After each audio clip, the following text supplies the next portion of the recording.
మహిళా కానిస్టేబుల్ నుంచి డీఎస్పీగా మారిన బబ్లీ ఒకప్పుడు తాను సైల్యూట్ చేసిన అధికారులకు బాస్గా మారింది. ఈ సక్సెస్ఫుల్ మహిళ బీహార్లోని బెగుసారాయ్ నివాసి.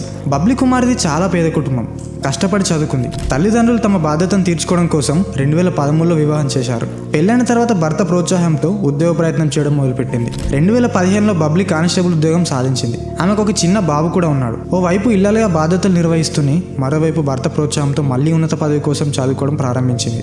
అత్తామామల నుంచి కూడా మద్దతు లభించింది.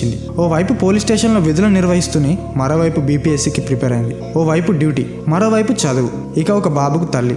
దీంతో చదువు ఆమెకు పెద్ద సవాల్గా మారింది. అప్పుడు బబ్లీకి భర్త అండగా నిలబడ్డాడు. భార్య పోటీ పరీక్షలకు సిద్ధమవుతుంటే తాను ఇంటి బాధ్యతలను భుజానికి ఎత్తుకున్నాడు. బీపీఎస్సీ 66వ పరీక్షల్లో మొత్తం 685 మంది విజయం సాధించారు. ఈ పరీక్షల్లో బబ్లీ కుమారి 208వ ర్యాంక్ సాధించింది. కానిస్టేబుల్ నుంచి డీఎస్పీగా మారిన బబ్లీకి ఇక్కడికి చేరుకోవడానికి తన ప్రయాణం అంత సులభం కాదు. సవాళ్ళను ఎదుర్కొని నిలిచే వారికి మాత్రమే విజయం సొంతమవుతుంది. సవాళ్ళను చూసి భయపడితే మిగిలేది మీరొక్కరే. మీ వెనుక చెప్పుకోవడానికి ఏమీ ఉండదు.